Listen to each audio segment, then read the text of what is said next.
Hi, Doktora. Ngiting-ngiti si Babes nang dumating si Liz sa klinik ng araw na iyon. How's your baby? Nakangiting tanong niya. Ang lakas sumipado. Ang swerte mo, magkaka-baby ka na. Kaya mag-asawa na rin kayo. Iniwanan niya ito ng ngiti bago tumuloy sa kanyang klinik.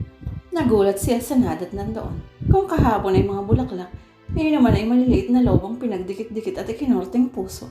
Uusok na naman sana ang tainga niya sa inis nang marinig niya ang boses ni Faye. Surprise! Lumantad ito mula sa restroom na may hawak na 3 loba. Faye! Napabuntong hininga siya. Akala ko'y hindi niya na itinuloy ang gustong sabihin. Akala niya ay nanggaling na naman ang mga lobong iyon kay Dr. Maganduga. Sira na naman sana ang araw niya. Pero bakit gano'n na lang ang nararamdaman niyang panghihinayang at hindi sa lalaking iyon nanggaling ang ngayon? Good morning, Dr. Montes. Nakangiting pagbati ni Faye. Did I cheer your day up? Ano namang kakornihan to? Tumaas ang isang kilay niya. Ginagawa naman akong mga pasyente mo sa mental institution. I'm sorry pero wala akong panahong mag-order ng balloons para ipadala sa best friend ko. Pinatirik nito ang mga mata. Kanino nang galing ang mga ito? Nagulat na tanong niya. Nandito na mga nang dumating ako. Ipinadeliver daw ng Prince Charming mo na si Dr. Maganduga. Oh my God, napatutop siya sa noo. Sinasabi na nga ba't balak na namang sirain ang hambog na doktor na yun ng araw niya. Kahapon ginawa niyang flower shop itong kliniko. Ngayon naman ay ginawa niyang party house. Basahin mo. Nakangiting ipinakita sa kanya ni Faye ang nakasulat sa isang malaking lobo na hawak nito. Cheer up. Stupido. Naiinis na namang sabi niya. Walang magawa ang lalaking yun kundi ang asarin ako. Well, ikaw ang unang nambulabog sa kanya. Paalala ni Faye. Gumaganti lang siguro yung tao. Pero bago ka magwala riyan, basahin mo muna ito. Ibinaba nito sa desk niya ang dyaryo na nakabuklat sa pahinang naroon ng balita tungkol sa mag-asawang Rowa at ang nawawalang anak ng mga ito. I had read that news, sabi nito. Nabasa ko sa bahay kanina. Wala nang balita kung buhay pa o kung nasa nang nawawala nilang anak. Sinasabi lang dyan na lumantad na ang totoong taong kumindap sa anak nila. Isang dating adik. Napabuntong hiningang sabi ni Faye. You see, kung ano ang nagagawa ng drug sa buhay ng tao. Hindi ko alam kung ano ang nagawa ng mag-asawa para ganunin ng lalaking yun. Inaayos na niya ang mga gamit sa ibabaw ng desk. Nang masulya pa niya ang mga lobo, inis na kinuha niya ang mga yun at itinabi sa isang sulok. I knew something. Sabi ni Faye na may makahulugang ngiti sa mga labi. Kilala ko ang dating psychiatrist ni Bridget Rowa. Psychiatrist? Automatiko siyang napatingin sa kaibigan.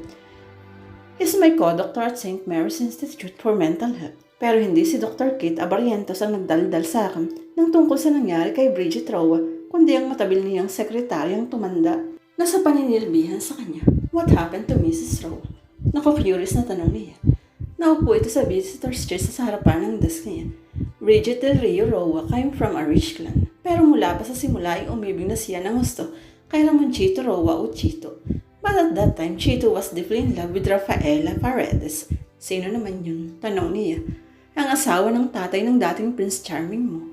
Ang papa ni Sin? Dr. Chidor Valdez, pero dahil si Dr. Valdez ang mahal ni Rafaela, nagparaya si Chito Rowa. At that time ay tinuon ni Bridget ang atensyon niya sa barkada para lang makalimutan si Chito. Drug dependence ang barkada ni Bridget. Ginawa ni Chito ang lahat para mailayo siya sa mga bad influence na yun, and in the process, na-develop siya kay Bridget. They got married pero nagpatuloy sa panggulo ni Benedict sa kanila. Benedict Harlego. Itinuro nito ang litrato ng lalaking tinutukoy sa dyaryo. Labas-masok sa rehabilitation center ang lalaking ito. Pero nangako siyang magbabago na nang ma-inlove siya kay Bridget. Pero dahil nag-asawa na si Bridget, hindi natuloy ang pagbabagong buhay ni Benedict. Kinulaya sila Bridget at Chito hanggang sa manganak si Bridget, hanggang sa mawala ang anak nila. Mahabang panahon ang lumipas. Nasa rehabilitation na uli ng mga panahon yun si Benedict, kaya hindi pumasok sa isip ng mag-asawa na maaaring ang lalaki ang kumidnap sa anak nila. At kailan lang ay lumantad sa kanila si Benedict. Nagsisisi na raw ito sa mga nagawa nitong kasalanan. Now the newspaper said that Benedict was the kidnapper of the Rowa's only son. At ayon sa nabasa pa niya sa dyaryo, itinapon ni Benedict sa isang malayong lugar ang mga anak ng mga Rowa na pinangalanan ng mga ito na Nicholas. Na-confine ulit si Benedict sa rehab ng mga panahong iyon. Pagpapatuloy ni Faye, hindi na ito nagawang ipagtapat ang nagawang kasalanan. Kailan lang ay tinuro nito ang lugar kung saan ito itinapon ng sanggol.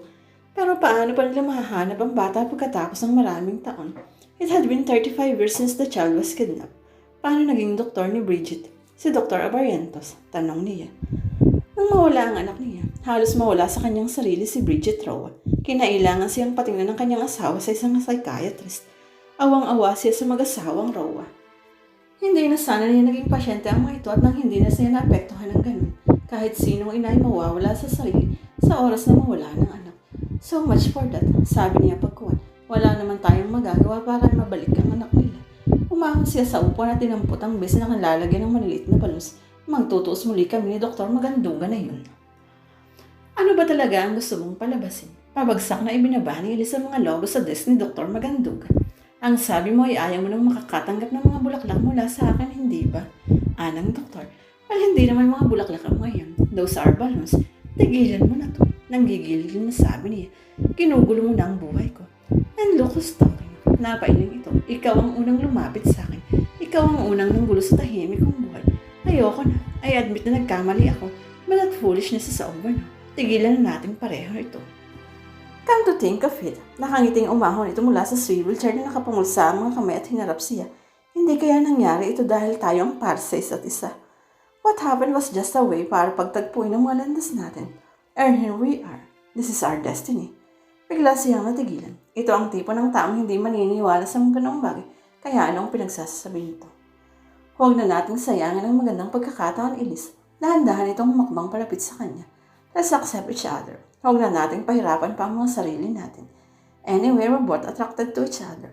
Don't tell me I'm wrong because I can see it in your eyes. Dahan-dahan din siyang napaatras. What do you think you're doing? Halos hindi na marinig ang boses niya sa sobrang hina niyon. Patuloy pa rin siya sa pag-atras hanggang sa lumapat ang likod niya sa malamig na digdig. Maagap na iniharang nito ang mga braso sa magkagilang gilid niya upang hindi siya makaalis. Napaawang ang mga labi niyang halos magkalanghapan na sila ng hininga. I heard that you're one of the most eligible bachelorettes in this institution. Halos pabulong na sabi ito. At magiging sinungaling ako kung hindi ako aamin na matagal na akong naghahanap ng babaeng mamahalin at magmamahal sa akin. Masyado lang akong nawili sa trabaho. Gusto mo ako, gusto kita, we're perfect for each other. Why don't we give it a try, Elise Montes? Tila ribultong nanigas siya sa kinatatayo ng dahan-dahan itong inilapit sa kanya ang mukha nito hanggang sa bagigyang lumapat ang mga labi niya sa mga labi nito. This is going to be a wonderful, trust me. Pagkasabi niyo na ipinikit nito ang mga mata at tuluyan nang inilapat ang mga labi sa kanyang mga nanginginig na bibig. Namimilig pa rin ang kanyang mga mata habang hinahalikan siya nito. Hindi galit o inis ang isinisigaw ng kanyang puso, kundi pananabik at pagtanggap. Magiging ipokrita siya sa sarili kung hindi niya aaminin masarap itong humalik. Mga halik na tila hindi na bago sa kanya. Parang minsan na niyang nakamtan ang mga iyon. Namumungay ang mga mata nito nang pakulan siya sa mga labi. So, how did you find it? Mahinang tanong nito. Hindi pa rin siya makagalaw. Pakiramdam niya ay nung lamang muling nabuhay ang dugo niya. Hindi naramdaman ang gano'n ang minsan niyang paniwalaan ng sarili na nahihibang siya kay Sin Valdez. Bigla na lamang niyang hinamblot ang kuwelyo ng long sleeve ni Dr. Maganduga at kinabig ito hanggang sa muling magtagpo ang kanilang mga labi. Naging mas makusok ang paghahalikan nila sa ikalawang pagkakataon. Subalit ramdam niya ang pagsuyo at pag-iingat ito. Ang mga halik na iyon ay minsan na niyang naramdaman. Kay John, hindi niya makalimutan ang mga halik na ito. Mga halik na hinahanap-hanap niya sa mga lupipas na taon at ngayon lamang niya muling natagpuan. Hinahabol pa rin niya ang paghinga nang sa wakas ipakulan siya ni Dr. Magundada. Nakatitig siya sa mga labi nito at nais pa rin niyang ang kanilang ngayon. Do you accept me now in your life? Pagkuha na itanong nito. Tolits, nanginginig ang mga labing sambit niya. Just answer me, Elise. Ano ito sa seryosong tinig? If nataalis ako ngayon din sa harapan mo, manunumbalik ka sa dati ang buhay natin. Hindi natin pakikialaman ng isa't isa. Gusto niyang sabihin na hindi niya ito kailangan sa buhay niya subalit walang makalabas ng ganoong mga salita mula sa kanyang bibig. Paano niya sasabihin yun kung iniuutos ng kanyang puso at isipan niya na manatili siya sa tabi nito na ayaw na ng katawan niyang iwan ito pagkatapos niyang maramdaman ng mga halik nito. Sinapon nito ang magkabilang pisngi niya at sinalubong ang kanyang mga mata. My name is Joselito Maganduga. Muling pakilala nito sa sarili. 35 years old, single and lovable. I live in Quezon City. My parents are deceased. I am only son. Mondays to Fridays are my best days. I lend my Saturdays to less fortunate patients. Sunday I go to church. Simpleng tao lang ako pero nakahandang dumamay sa mga kaibigang nangangailangan sa akin. Of course, I'm capable of loving. Kung hindi ko pa Napagtuunan ng pansin ng love life ko sa nakalipas na mga taon. Iyon ay dahil sa pagnanais kong maging mahusay na doktor. I may not be a perfect suitor dahil hindi ako marunong manligaw, pero marunong akong magmahal. So if you'll give me a chance, I'm willing to prove that. Masyadong mabilis ang pangyayari. But does it matter? I don't believe in long engagements or long courtship. Ang mahalaga ay pareho tayong masaya. That is, if you're happy with me this very moment. Are you? Hindi niya napagilid ang sariling tumango. Kung may nakalimutan pa akong sabihin tungkol sa akin o may gusto ko pang malaman, marami pa tayong oras para sa isa't isa, Inis. Huwag na nating patagalin pa ito. Do you accept me as your boyfriend? Muli siyang napatango. Perfect. Sumilay ang matamis na ngiti sa mga labi nito. Hinagkan siya nito sa noo. I'm so very happy. See you this afternoon, Han. We have to get back to work. Tulala pa rin. Napatango na lang siya. Goodbye. Nakangiti pa rin saan nito bago binuksan ang pinto at kinausap ang sekretary. Pwede ka nang magpapasok ng pasyente. Nakangiting kumindat si Laura bago tinawag ang unang pasyente. Para siyang zombie nang lumabas ng klinik. Bigla siyang napatda ng mapagtantong hanggang elevator na ang pila ng mga pasyenteng pinaghintay ni Tolitz dahil sa romansahan nila. Tulala pa rin si Liz hanggang ng gabi ngayon nakaupo siya sa isang marble bench sa likuran ng mansyon nila. Hindi siya makapaniwalang may boyfriend siya sa katauhan ng lalaking kaninang umaga lamang ay kinayayamatan nila. Masyado na namang mabilis ang pangyayari. Hindi niya lubos maisip kung paano nangyari yun. Napatutop siya sa noo. Ate, nilingon niya si Alegria na hindi niya namalayan ng paglapit. Nakangiting anyaya niya rito. Naupo ito sa tabi niya. Problem? Tanong nito. Kinuha niya ang isang kamay nito at inilagay sa palad nito ang mga litrato ni Sin Valdez. I'm turning over these pictures to you. Ate, bumalatay ang pag-aalala sa mga gandang mata nito. Anyway, ninakaw ko lang naman sa mga gamit ni Sin. Napailing siya at napangiti. Product of my temporary insanity. She said, lumaki tayong magkaiba maski sa mga pananaw natin sa buhay. Pagpapatuloy niya, maski sa mga taong gusto natin kaibiganin ay may kakaiba pa rin tayo.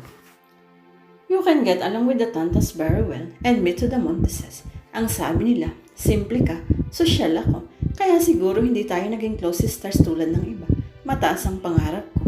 Ang maging matagumpay na doktor at magkaroon ng sariling ospital. Well, you wanted to be a good wife and a good mother to your children. Hinayaan mo pa rin umibig ang puso mo kahit nasasaktan na. I admire you very much, Alegria. Tinanggap mo sa sarili mo na nagmamahal ka kaya ngayon ay natagpuan mo na ang kaligayahang hinahanap mo. Ate, I don't understand. Look at these things, Alegria. Itinaas niya sa harapan nito ang kwintas na iniingatan niya. He gave me this 10 years ago. He? Napakunot na ang tanong niya. Who's he? Napabuntong hininga siya bago sumulit. He was my first love. Kasabay ng pagtanaw sa malayo ang pagdalo ng gunita sa kanyang isip. Hindi kasi tayo naging malapit sa isa't isa. Hindi ko na ibahagi sa iyo ang pinakamasayang sandaling nangyari sa buhay ko noon. Natagpuan niya ang sariling isinasalaysay kay Alegria ang tungkol kay Jan. You know that I wasn't that idealistic. Pagpapatuloy ni Elise, hindi ako naniniwala sa destiny, sa fate, sa true love. Umiikot ang mundo ko noon sa pag-aaral, sa mga kaibigan ko, sa mga pangarap ko. But then he cured me. Ginamot ng lalaking iyon ng sakit ko, Alegria. May mapait na ngiting gumuhit sa mga labi niya. He was a real faith healer. Tinuruan niya akong magmahal. Totoo nga palang ang tunay na pag-ibig ay kusang dumarating kahit hindi mo hanapin. Sa isang hindi inaasang pagkakataon at panahon, ay bigla mo nilang mararamdaman na tumitibok na pala ang puso mo at umiibig ka. Kahit sa maikling sandali ng pagkakasama ninyong dalawa. Nanubig ang mga mata niya habang nakatitig sa hawak na kwintas. Hindi ko makuhang magmahal muli pagkatapos niyon. Nagalit ako sa sarili ko dahil pilit kong hinahanap si Jan sa ibang katauhan. I rejected suitors because I couldn't find in them Jan's characteristics. Nawalan ako ng pag-asang magkikita pa kaming muli, kaya pilit ko na lamang siyang hinahanap sa iba. At si Sin, pinisil niya ang palad ni Alegria. He was just one of my jammies dahil kahawig siya ni Jan. I realized I wasn't really in love with him. Tuluyan na siyang napaiyak. Tingnan mo kung gaano ginulo ng lalaki niyo ng buhay ko, Alegria. But this foolishness has to stop. Panahon na para kalimutan ko siya at tanggapin sa sarili ko na wala siyang katulad. Kailangan kong turuan ng puso kong magmahal ng totoo sa isang lalaking nang iisipin ko ay hindi ang mga katangian na dyan na pwede kong makita sa kanya. Walang masabi si Alegria. Naramdaman na lang niya ang pagpisil ito sa palad niya. Umahon siya. Mula sa kinauupuan at nilagay sa basurahan ang kwintas na tanso.